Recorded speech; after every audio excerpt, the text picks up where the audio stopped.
I used to love, as a kid, particularly the bits in the A-Team. They'd get captured by the bad guys, they'd get locked in a tool shed, there'd be a combine harvester, welding equipment, they'd come out with a tank and shooting watermelons or something, there'd be crazy stuff going on. So, at university, when I started to get into digital design and I started to hack stuff... You can move forward. Do you want me to move forward? Okay, well... I have a microphone, it's all in the right place. We've got some feedback on this one.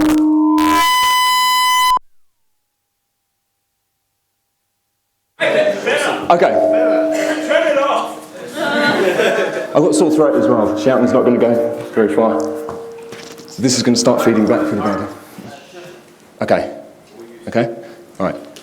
Where was I? I was at university. So, the A-Team was the big influence. I started to reuse stuff. I was a poor student. I didn't have the money to keep buying all these parts and stuff. So I started taking things apart and I started salvaging parts from them, then salvaging the devices themselves. And this philosophy stuck with me. I'd like to talk a bit about it today. I think it's a lot of fun to reuse devices and save them from the trash. More fun in some ways than buying new things. Now, there's a bit of a contentious thing. I'll come to that in a bit. So, I'll start with some philosophy of why I think it's a noble thing to do, and then we'll move on to some more technical stuff after that. So, I want to inspire more people to take things apart and to look inside devices that already exist. We seem to have a lot of people that are very interested in Arduinos and electronics, and this is great. These are things that you will buy and then make something out of, and I want to inspire people to then take existing stuff and take that apart as well. So, hacking something, you're making an object to do something that you want it to do. It's often contrary to its original design. You'll often be making something into something that's not what it was originally meant to be. Non-technically, this could be moving a buttonhole, this could be putting a BMW spoiler on your Ford Escort. There's all sorts of examples of this. A lot of the things I think people create fall into some of these categories. So there's need for an invention, a fix. There's sometimes reuse by choice, if you're lucky, and sometimes reuse because that's all you've got around or all you can afford. And sometimes it's just to create something thought-provoking. It's for art, it's for fun, it's to make something beautiful. There are a lot of examples in the news. There's the Thailand floods. I love this stuff. There's the pictures of the cats and dogs with empty water bottles strapped to them. People salvaging stuff to try and save all of their stuff. There were the rebels in Libya making makeshift guns and weapons out of what they could salvage. So they had the need and they had to reuse stuff. They didn't have the supplies. Here's a great one from the Philippines. Bringing light to the inside of people's houses during the day can be very dark using just a water bottle stuck in the roof. So every culture's got a term for kludging or hacking stuff. In looking into this, Brazilians here will correct my pronunciation, this may be wrong. Gambiarra is the art of hacking stuff. It's the art of the kludge, the improvised fix, but there always seems to be a twist on the art side of it. So a lot of the gambiological hacks will solve a problem, they'll maybe just for art, but all of them involve reusing stuff, reusing parts and objects. Other hacks, retro appeal is a big one, where people are preserving an original design, reusing it for something, cool vintage hardware, using it just because it's cool. Here's a hack by my friend Angus over here from our local hackerspace. It's in a Swiss piece of lab equipment. It's something that shows when our hackerspace is open and tweets. It's an internet-connected device, but it's reusing an awesome case. Kind of Dr. Strangelove sort of feel to it. By his inspiration, I made this out of an old slide projector. This is a digital slide projector with an old Nokia display and an AVR wired up to it. So it's kind of like a crappy 1950s sort of digital projector. But again, you're giving new life to these things which would otherwise just be unused or be maybe on a mantelpiece somewhere. Reusing them and you're appreciating the design and making it your own. So here's another example. I thought I'd do a little demo. Mine's a little bit simpler from the previous demos, but simple means reliable as well. I'd like to introduce Megaduck. Now, I brought this along as an anti-heckling device. So it's kind of a force field coming out of here. We had a 110 decibel bike horn lying around the office. It was actually under someone's chair so that when he sat on it, it would... And we had a little squeaking duck thing. So a bit of araldite, wiring the sound output from the duck chip into the amplifier of the horn, and we've got this beauty. So this covers all three of those areas. Art and design, obviously it's the pinnacle there. There's a need, and it's reusing something. But electronics is really what I want to talk about. So I'm a bit worried that as a society we're going from 1940s radio and TV owners who would know how their devices worked, and if they broke, they would take the lid off and tinker with them, to mostly passive consumers. Obviously, we're a slightly different crowd, and we're interested in electronics and Arduinos and building things ourselves. But as a society, I really want to promote this idea of taking stuff apart and looking inside, because a lot of things, that's the only way you'll learn them. It's a very accessible way of learning things as well. I want people to start tinkering with stuff. So I'm worried these skills will fade. So this is my motivation for giving this talk. I want people to either yourselves take stuff apart and learn things, or crucially, teach other people to do these things as well. Does this look familiar to anyone? This was a small part of my junk shelf. I've got, I think I counted 3 other boxes, and there's a couple in the cupboard, cobwebs I haven't been near in a long time. We all collect all this stuff, upgrade our phones, and I'm as much a gadget freak as anyone else. Geeks love their technology, and these days it's designed to be old 6 months ago. You know, things go obsolete so quickly. We've got a lot of this stuff lying around, and this is also another motivator. There's all this raw material, things that can be used for stuff. So, one of the reasons is to save resources. Part of this slide was also sort of trying to motivate people to not be as much in sort of the consumer cycle, buying stuff and consuming and buying stuff.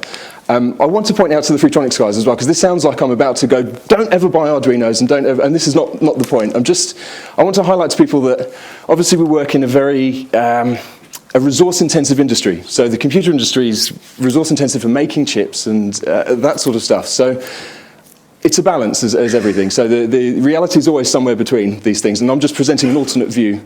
Reusing stuff is one answer. So something to think about.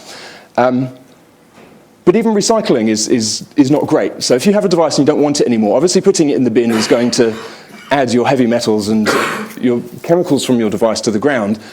Recycling electronics is not a very clean art. We've seen photos of all this stuff going on in third world countries and people boiling things down and it leaching into the rivers. It's a dirty thing. So reusing stuff is much better than recycling it as well. I mentioned, as a student, I didn't have any money, so I started out doing this sort of stuff to save money. But it's also a bit of a cool challenge, I think, in some ways. What's the best thing that you can make for free, or for $1 or something? Arduino's, yeah, see, so I'm trying not to sound down on the Arduino.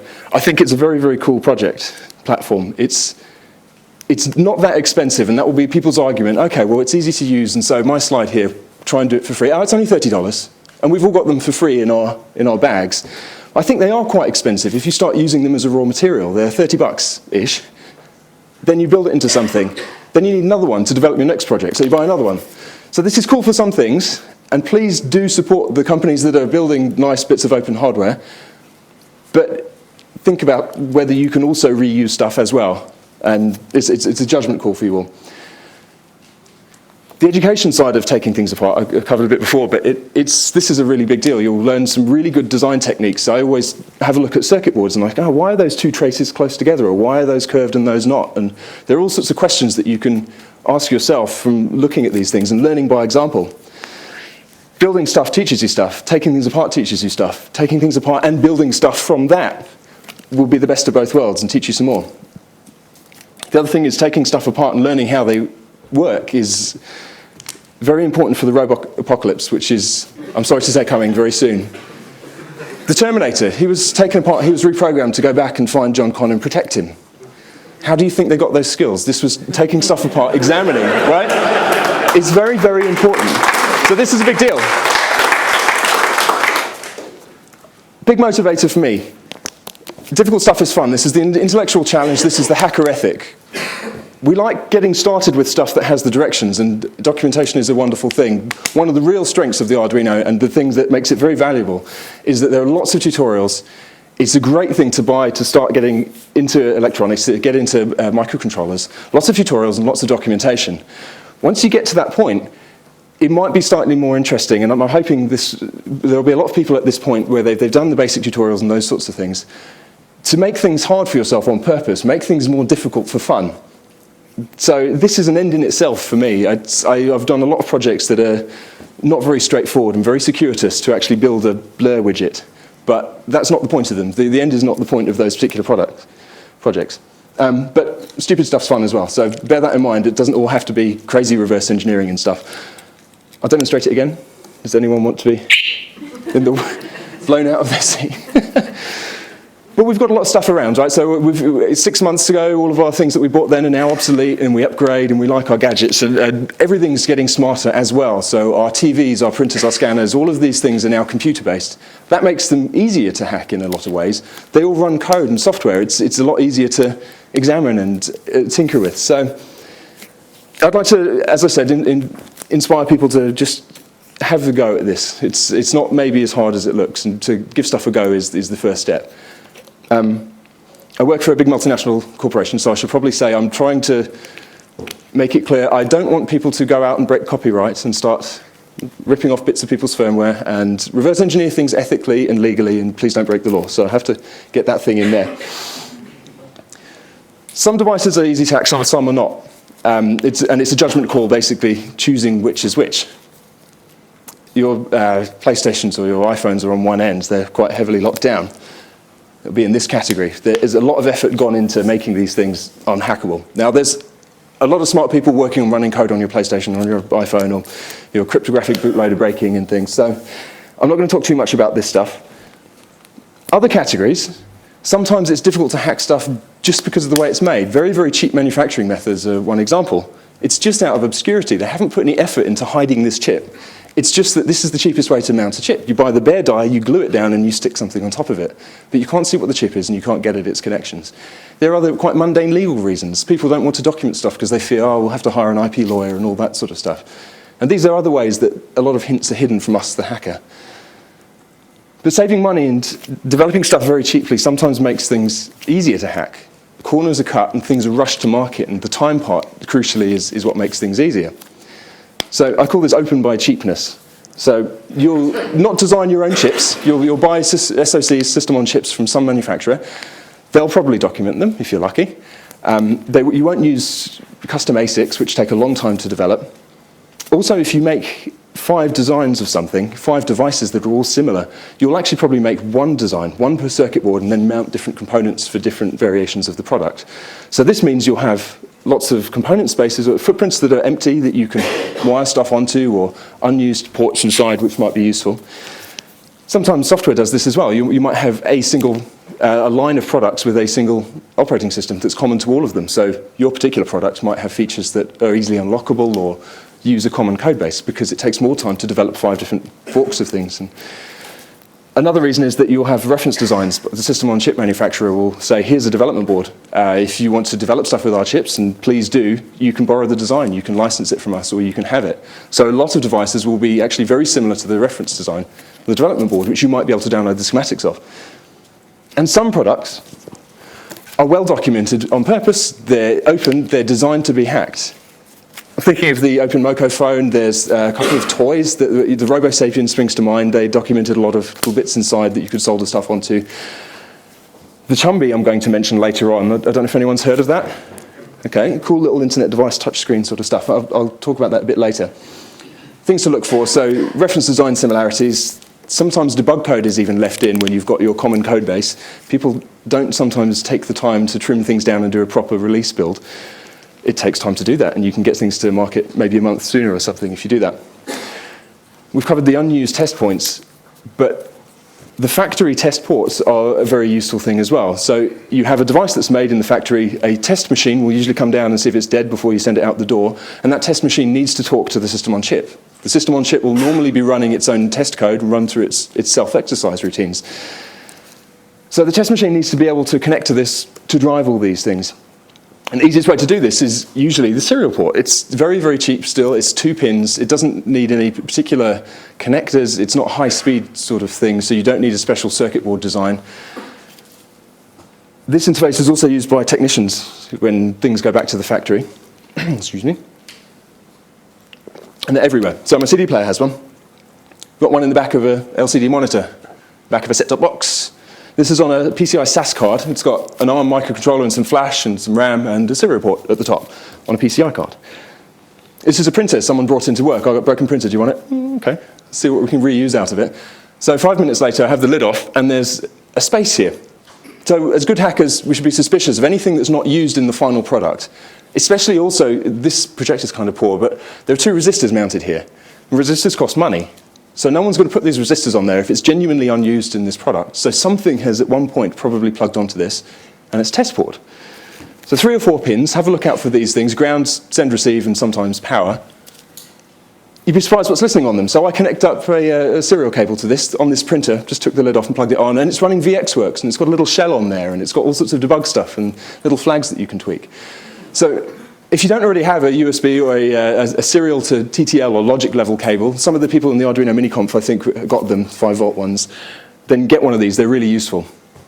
Be careful of the voltages when you connect things up. Sometimes you're sending 5 volts in, or 5 volts and 3.3 are the common ones, but make sure things won't go up in smoke when you connect them in. I had a USB to serial cable, and in keeping with the reuse theme, I just had one of these lying around. So USB to serial, and then serial to RS-232 to boost the voltages. So you can cut that chip out and solder on some wires and make one of these. So I saved, what, $3 or $4, and I reused something, just as a useful thing to have around. So there'll be JTAG. JTAG's a whole other situation altogether that I could talk about that for a while, but you can use it for PCB tests, you can use it to debug CPU cores in your SoC. It's another thing that can be very useful if you've got the facilities and the software. In-system programming ports, there's one of these on the Arduino. There's one of these in the coffee machine in our office. This is how, when you build a thing, you'll stick down blank chips and often just stick the firmware in on the assembly line instead of programming the chips separate. So let's look at one example. Household random digital device I had lying around. It was a lovely digital picture frame. I'm not well into these sorts of things. I like actual physical prints. But I had this lying around, and it was an upmarket one for the time. It had a high-res screen, USB, and does video playback and all that sort of thing. I thought, well, not bad for free. What's inside it? The first thing we noticed on this very, very dark thing that we probably can't see, it's got 3 chips, and there's one in the middle. System on chip, this is your processor that's got your controllers for your RAM and flash. It's got USB and video and all that sort of stuff on it. First problem, which you'll almost definitely run into if you take apart a random thing, is you Google the chip number, and there are 100,000 results, and they're all to buy or sell it, and none of them are here are the interesting register definitions. There's no programming information for this. I searched for quite a while and couldn't find any. So I found a marketing leaflet that was all the information I could find. It's a very cheap system on chip designed for digital cameras and media players and that sort of thing. It's got an embedded processor. It's 100 megahertz MIPS, so it's a 32-bit machine. It's not too bad. It could be something useful that we could do with it. It's also got 32 megs of RAM, and that's enough to do something interesting with as well. MPEG-4 hardware and that sort of exotic stuff. So I kind of want to run code on it, but how? So here's the picture of the back. Again, some unpopulated pads. I think this was derived from a reference design. This is an example of one of those products. There's a little strip connector up there, which I think is designed for a camera sensor. And I think this is derived from a development board for this chip, which is designed for digital cameras. And they basically left in some of those things. One of the things that is in, see on this side, we've got a lovely gold pin header. And again, especially lovely gold ones, these things cost money. This isn't going to be fitted if it's genuinely unused, even though it's hidden inside there. It's not an end-user port. So I think this is a factory test port. So what's on it? Maybe there's a serial port. Maybe look a bit closer. So there's a bunch of pins. We want to find 2 of them. They will be our serial port. The easiest thing to do is, perhaps as a guess, if you reboot the device, it spits out something like the D message when it comes out, when it boots. So if you've got an oscilloscope, it's quite easy. You can basically reboot the device over and over and have a look and see if you get a serial pattern coming out. If you don't have one, then you can even trial and error it. You can connect ground, and you can connect the input of your serial cable, try all the pins all at once, keep resetting it. And actually, before I had an oscilloscope, that's what I did on this exact device. And it does have a serial port. I'll show you in a second. The input, here's a little trick. You can sometimes differentiate a digital output and a digital input by the voltage. So a digital output will be driven by FETs up, say it's pulled up in this case, and it will be very close to your 3.3 rail, so 3.29 volts. Your input will be quite weakly pulled up. And sometimes you can actually detect that. You can guess that it's an input because it might be 2.9, 3.97 volts. It might be a few millivolts less. And sometimes you can test this. The other way, if you're trying to find a serial port input, once you've found the output, you can connect, again, trial and error your serial cable around. You can stick a resistor in series, so if you try to drive an output, you're not going to blow anything up. And then you can hit enter a few times or see if you get a response. That's how I found the input on this one. And it comes out with all sorts of debug. There's pages and pages of this stuff when it starts up. It thinks it's on an evaluation board. So, okay, that's my guess of the circuit board being a derivative of an evaluation board. It's meant for a digital camera. It's got all sorts of code in it for taking pictures and that sort of things, movies. It's even got a command line interface with help. So you can read and write the flash card, you can display video, you can display images, you can dump memory, you can poke stuff into memory. See the do command up there? You give that an address and it jumps to it. So there's how we can execute code on it. So it's got a useful command line with interesting things that you can play about with hidden inside. This seems a bit weird. Why would you put this in? Why would you bother? Well, it's not an effort to put it in. They didn't make the effort to take it out.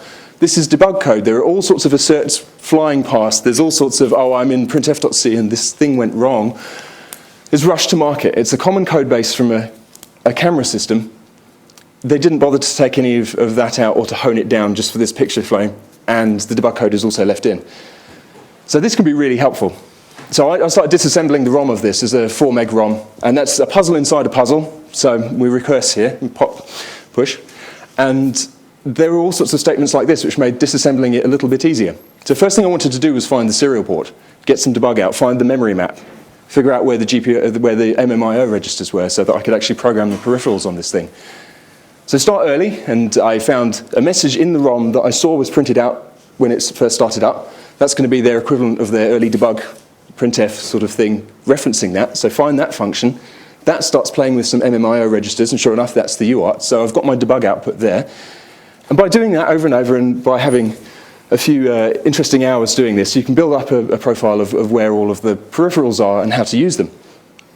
One of the other things that is a good clue is that system on chips are very rarely completely new. They're very rarely completely redesigned. And sure enough, this chip has a slightly better documented earlier sibling. It's very, very old. It's an 8-bit chip, but it's still got some of the same peripherals. So they haven't reinvented the interrupt controller, and they haven't reinvented the UART. And it turned out that the SD controller, once I got some information on how this is working, matched quite closely to what I was seeing in the disassembly. So now I have some information on how to drive the SC port. So the other peripherals are that same sort of thing. What did you use for the disassembly? Objdump and Emacs and painful stuff. So this is, I'll answer this afterwards, but that's a very good question. I'll come back to that, remind me. Okay, so this is just an example of something that's, so the design for cheap saves the day. Lots of information is left in, and also lots of debug ports and things like that, so it can make it a bit easier. So I just made an artful thing. I've got my sort of hello world thing there. Currently all it's doing is doing a Rotzoom 90s demo effect sort of thing on the screen. I figured out how to mess around with the TFT controller.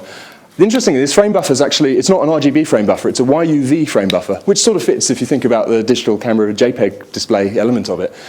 So all this stuff's going on the luminance channel, and then there's a separate chrominance channel which is adding the blue tinge there. And it's not very useful. It sits there and twirls and looks pretty. There are other things that could be done with it, like it could be a display device for a NAS or use your imagination. But so that's an example of one thing.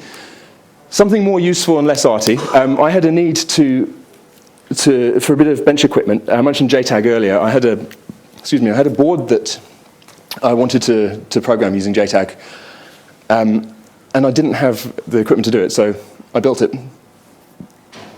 One of the things that I used was, these are some of my favorite class of devices. It's the trusty ADSL modem and Wi-Fi box. And these things are great. They're plentiful. They're crappy. All the firmware is always terrible, so people always upgrade them and throw them out. So there's lots of these around. While I was writing these slides over Christmas, my hosts said, oh, I've got these lying around. Are they any use to you? So these are the two here, and they both run Linux. As a lot of people know, a lot of these things run Linux from the factory. There's also OpenWRT and DDWRT replacement firmwares for these. A lot of the projects I've seen with OpenWRT, a lot of people seem to use them for configuring their firewall better or running BitTorrent clients on the routers. In Australia, the words are pronounced differently. One's a rude word and one isn't.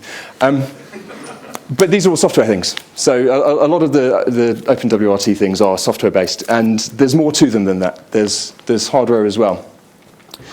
So they're often MIPS-based, Texas Instruments and Broadcom and so forth, a few common chipsets that run these. And I love OpenWRT. I've used it for a whole bunch of projects. It's very, very cool. For those that haven't used OpenWRT, It's a bit like BuildRoot, which was a project to build you cross-compilers and a kernel and a UC-libc busybox, and a root file system for a device. It's also got something which looks a bit like the ports tree in BSD.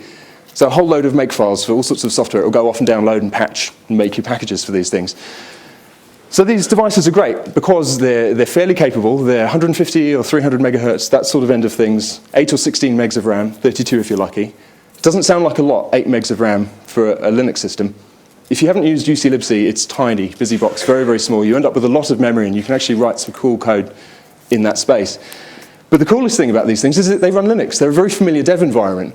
You can run Perl on them. You can write stuff in Python, C, Erlang. Well, I'm not sure about Erlang, actually. 8 megs? I don't know. You might be dreaming. OK. You can use Lua. You can use Ruby if you're a deviant. There's all sorts of stuff, but they're great. They will have USB hosts sometimes, PCI sometimes, GPIO pins that you can blink on and off.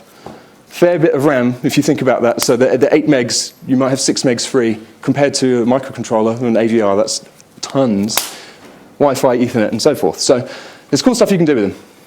You can go and Google some of these things. I think I've got a link for the espresso machine thing at the end. Someone's made a PID controller for the heater of their espresso machine, and it will, I don't know, tweet how strong your coffee is or something. But there's all sorts of other things, streaming music systems. They've used the USB host of one of these things to do some USB audio.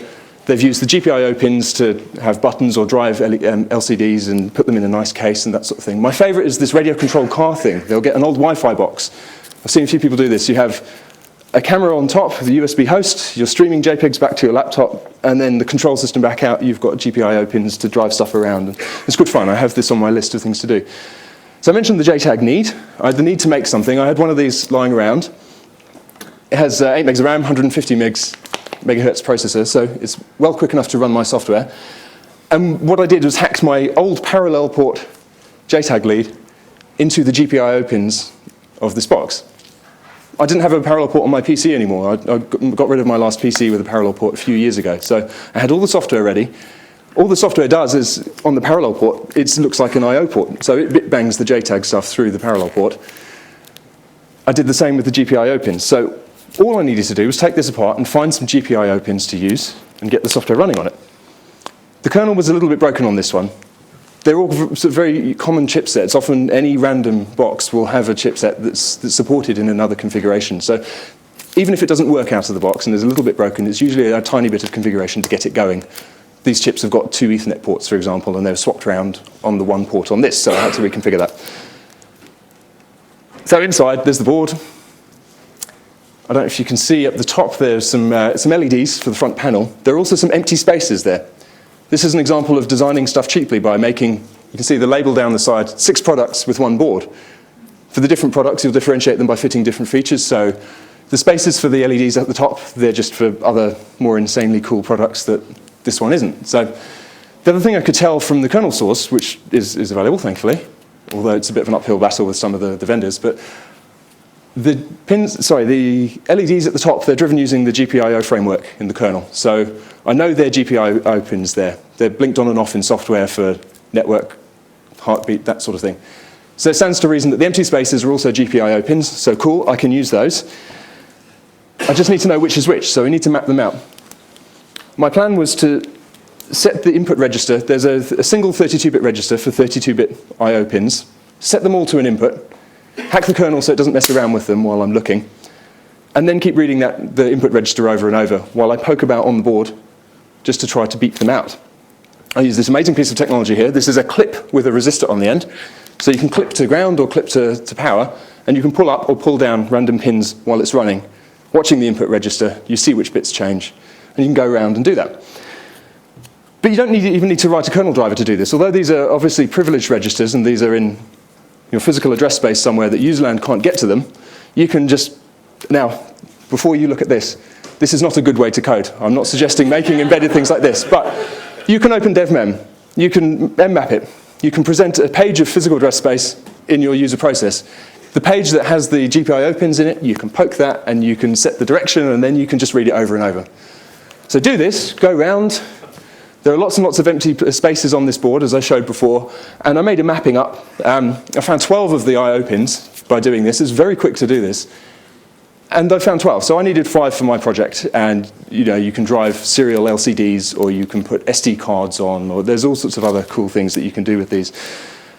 And then ultimately my project was that buffer chip, some spaghetti wiring, and soldered onto some of the pins that I pictured in the previous slide. So this hack cost 50 cents for that chip, and now I have a useful thing for my bench. I do have a note here to just overemphasize, please don't poke things around in DevMem for an actual product, but for a random hack, it's all right. Everything I've talked about so far has been a bit of reverse engineering here and there, an undocumented system, and trying to find out how to use it. So compare and contrast this against another project. This one is open by design. It's an Insignia InfoCast. So this is made by Chumby, or designed by Chumby, but made by Insignia. This is available in Best Buy in the States, or was when we were over there a year and a half ago. So it's sold, it's a popular consumer electronics-oriented thing. It's got a touch screen, it runs Flash applets, you give your Twitter stream, or you can have streaming audio, that sort of thing through it. Chumby's initial version was a smaller touchscreen based thing. It had a cuddly exterior. It was designed to be hacked. It was designed to have things sewn onto it. It was bedazzled, painted. The inside's also designed to be hacked, so it's an open design. The PCB, the schematics, the firmware, everything's available. There's a wiki on their site. There's no trying to find cross-compilers. They'll give you cross-compilers. They'll say, here are the pins that do this. There's even a hack port inside with clearly labeled GPIO pins that you can wire things onto. It's very much a consumer product, but it's designed to be hacked, and I like this combination. So I bought one of these a year and a half ago. Jen here said to me, going on and on and on, oh, it's so hackable, it's wonderful, it's great, I like this company. She said, also, why haven't you done anything with it? Why haven't you hacked it? So a challenge. I thought, okay, I'll do something. So I plan to have it here and demo. What I've made is an internet-controlled cat feeder. I'm actually just going to show, I'm just going to show a video because it took me hours to get the cat into the luggage, and it was, you could tell it was going to end in tears, and it just seemed like a bad idea, So I don't know, maybe next time, but some sort of training thing. So I made this with, let's see if I can actually Alt-Tab to it. Oh, okay. And then that way, yeah, okay.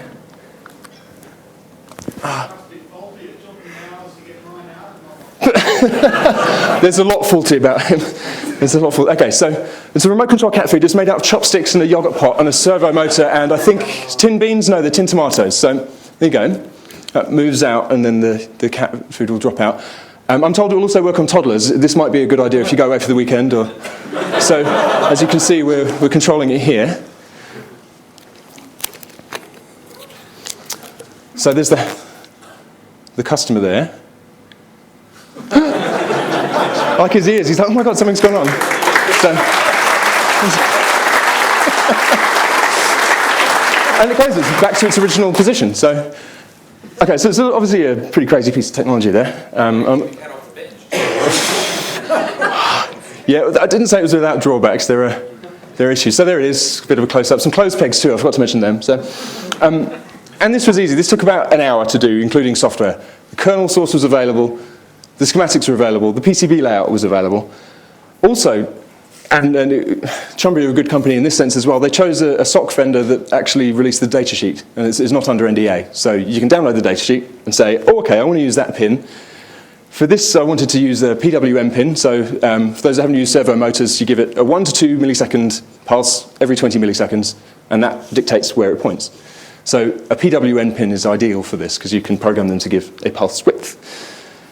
PCB's even got labels, so okay, I'll start looking around here. Here's the serial port. There's no guessing which pins are which, measuring all of that, that's labeled. There's JTAG, there's a hack port. The GPIO pins, don't have to guess which numbers they are, they're actually numbered. Even says, please don't get more than 50 milliamps from here. Very, very friendly for the hacker. So tracing this, I tried to find which one of these pins was my PWM pin, and it wasn't there, they haven't brought it out to there. But because the schematics in the board layout are available, it's on this pin. It's on this resistor. Just find this resistor and solder it on. So that's all the hack is. It's 3 wires and 1 thing there. And it's only this simple because they were very kind and they released all of this information. So this is a bit of a contrast. So we love poking around in DevMem. So I wrote a little utility which takes an address and a thing. A little bit of shell script there to set up the registers. Could have used Perl, I suppose, or something.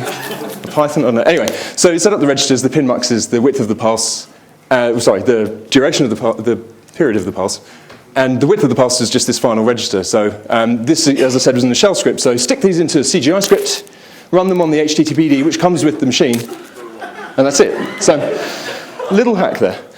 Some other things which I haven't properly, I'm not going to properly go through them because they're not really finished, but other examples of reuse. This is very dark, isn't it? So this is an old laptop panel, really nice glossy laptop panel from a Vio, and I had it lying around. There's a broken machine somewhere. Can't see any of this, can we? This is a Beagle board, believe it or not. Nice red thing. Then there's a little attached board which I made in the kitchen. So the Beagle board outputs RGB, well, actually by this version only outputs DVI.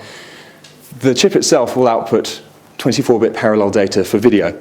So I took the, took the DVI chip off, wired on a whole load of little wires. I think we can sort of see that, which will take stuff over, get some good optics for this sort of thing, and, or see an eye doctor. This is it's not good for your eyesight, so magnify it. Anyway, so take it off, turn it into LVDS, which is the standard that it's a very high-speed data standard which is used to transmit data to a lot of flat panel displays, and then send it out. That's the socket for the laptop panel. And made a little arty useless thing to hang on the wall. The software for this is just showing a test picture. I've got some basic GL stuff going on it, and the Beagle board's kind of cool. It's got a 3D accelerator and those sorts of things. So it's reusing something that was lying around, and I have to admit the Beagle board was lying around until I did this as well. I got it and then got disinterested like any good geek. So got something else and got distracted, but that resurrected my interest for that and created a little arty sort of thing. Did you leave in the debug code? Because I'd like to hack it. More than that, yeah. As you guys find it in DevMem somewhere, it's around there. Here's a bit of a horrible example. So this really was I got this some weird stuff in California, which is a great source for surplus parts and prototypes for things. This was a prototype board from Intel. I have no idea what it did. It's some sort of telephony switchy thing. It had a chip there and it had a chip there and a few other bits. So this is sort of how it started out, and I bought it for $4 on a Sunday morning. But it's got an FPGA on it, and as was mentioned in some of the previous talks, FPGAs are very cool. You can reprogram them to do all sorts of things, but they're also really good if you've got a board and you don't know the connections to it.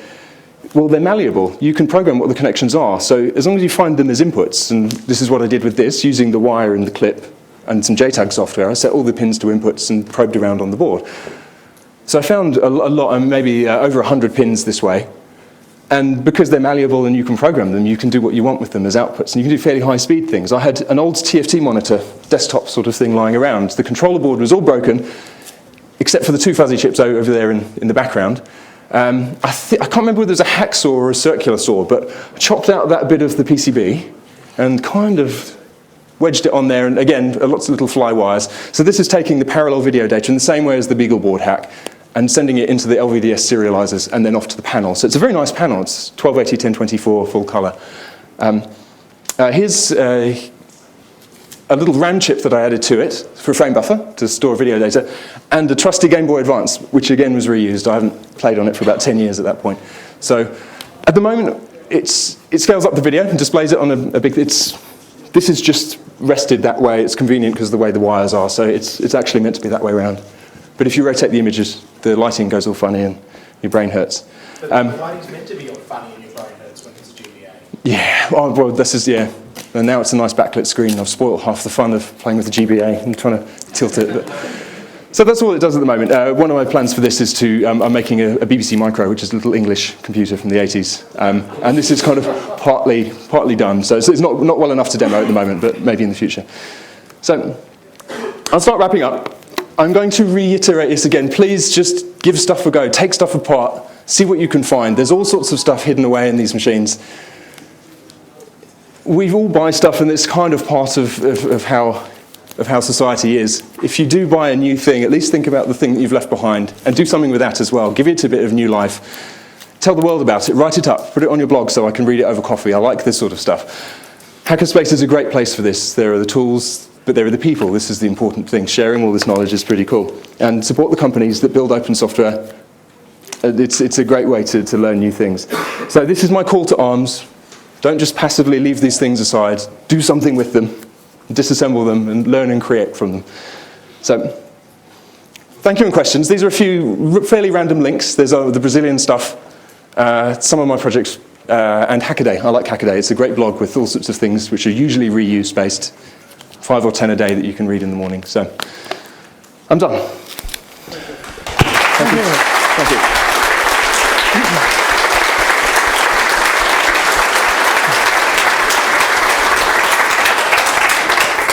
Right, where's our first question? Down the front. Yeah, can you answer the question about what you use for disassembly and so forth? So I've heard that IDA Pro is very good, but it's very expensive, so I didn't go down that route. The thing that annoys me about, well, so obviously ObjDump can disassemble pretty much anything. Once you know the chip architecture is all you can guess. And I've disassembled a few things like that, and it's a really painful thing to get a few million lines of disassembly and then in Emacs go and edit it and put labels in and that sort of thing. So a project I've half started on about 3 times when I've been doing this, getting really annoyed and going, right, I'm going to write a proper disassembler that will also be able to reassemble and that sort of thing. One of the things I'd like to see would also be start scanning here and go through and actually interpret the code that you're disassembling, because then a lot of the constants, so for example on MIPS, you'll load 32 bits, you'll load an upper 16 and a lower 16. And a lot of the disassemblers will just treat those as separate values. What I'd like to see is the code actually executed, and for it to go, oh, that's B00115, that's the UART receive register, and actually put those things together. So, Please continue on that project. yeah, I wonder whether we should try and get something going on that. Yeah, that'd be fun.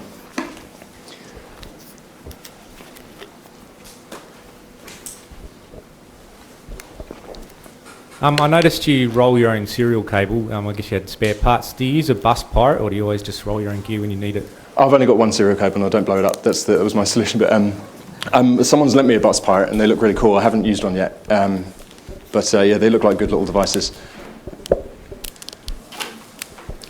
Hello?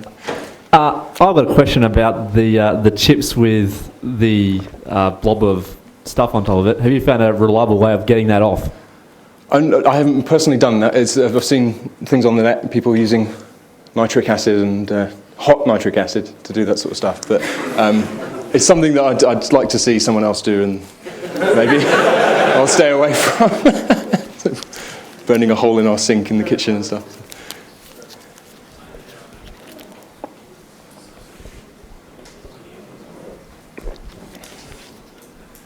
So one of the challenges in hacking things is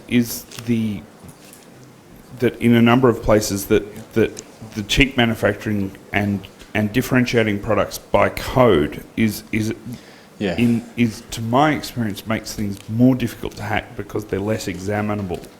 And you just said the opposite, so I just thought.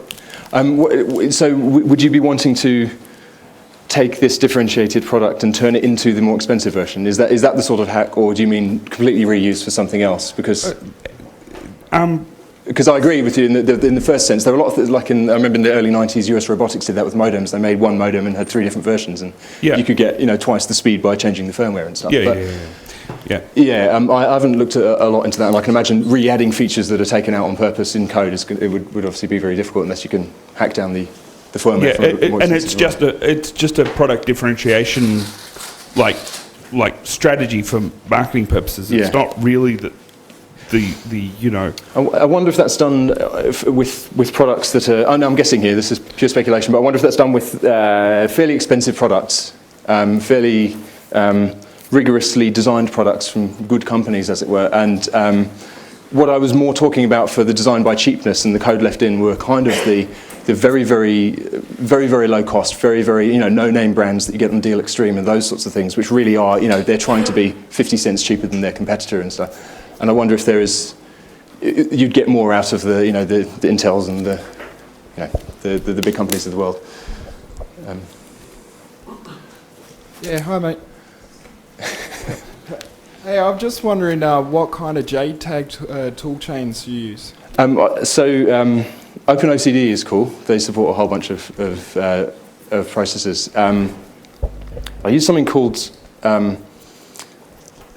Cable Server, which is so this was for the Xilinx system. So I was trying to program a Xilinx device, So Xilinx have got their own Windows and Linux proprietary stuff, which bit bangs the stuff through parallel port.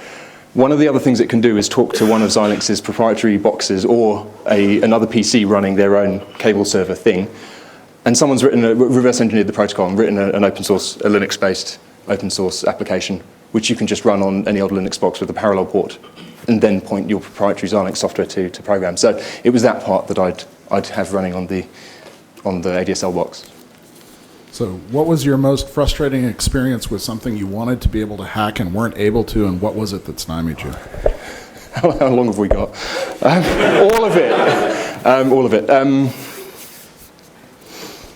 I'll probably toe the party line in saying I'm most frustrated with some of the proprietary products that people, unfortunately like me, have bought. I'm an Apple owner, and I think this will be my last iPhone. I don't like the way it's already gone, and especially with some of the I/O stuff. Now, I've jailbroken my previous iPod Touch, and I have a little AVR plugged onto the bottom to do something broadly similar, not quite as cool as the USB links, but that's going to get harder and harder, and eventually they are going to take. It's going to take a lot longer to jailbreak all the more modern things as all the holes get closed. So, yeah, it's an obvious answer, I'm afraid. But yeah, the proprietary nature of a lot of consumer electronics is the most annoying thing. This,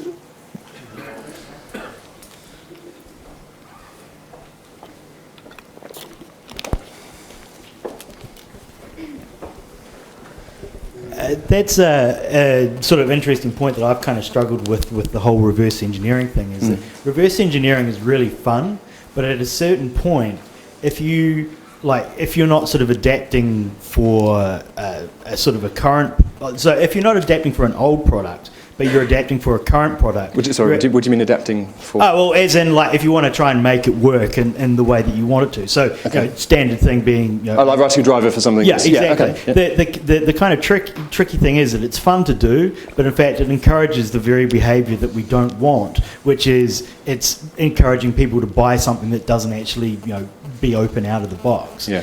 Do you kind of ever struggle with that as hey, this is really cool, I'm finding out how it works, but I don't actually want to encourage people to buy it because the company's making it difficult?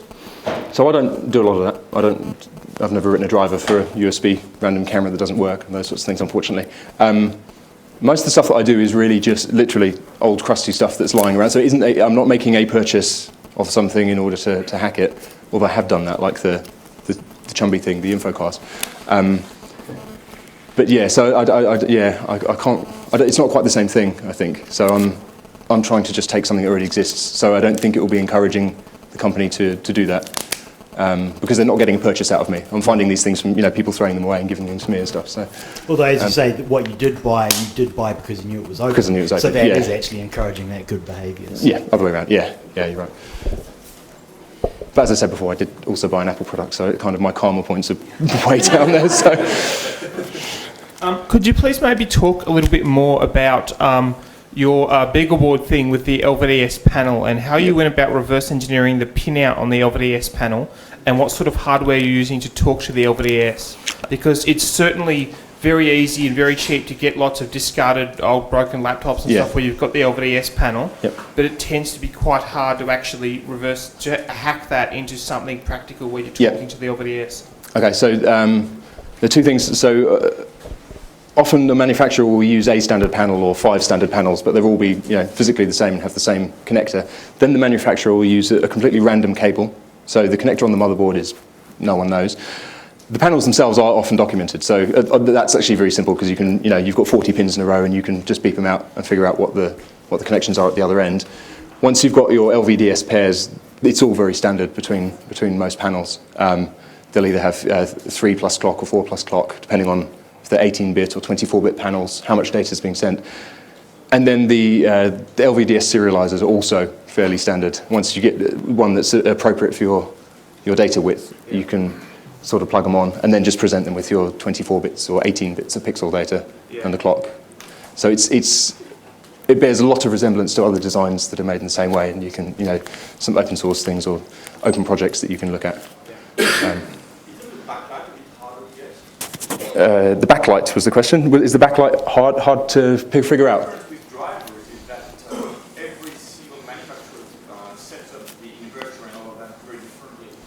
Okay. The question was about reverse engineering the backlight and how to turn it on and off and dim it. The backlight's not as smart as you see from the software side, so all of that setup and I2C things here and GPIO, that's kind of done on the motherboard, it seems. So most laptops will have just power and an enable signal, and you PWM the enable signal going in. It's not a smart device that you're sending I2C transactions to. So that's fairly easy. You've got 12 volts ground, 5 volts, and something that's a square wave or fully on, and so that's relatively easy. But that's another thing, yes, another thing that you have to reverse engineer. So. Okay, guys, I'm afraid we've run out of time, so I'd like to thank Matt for his talk. Thank you very much. Thank you very much. Yes. Thank you. Thanks very much. Thanks.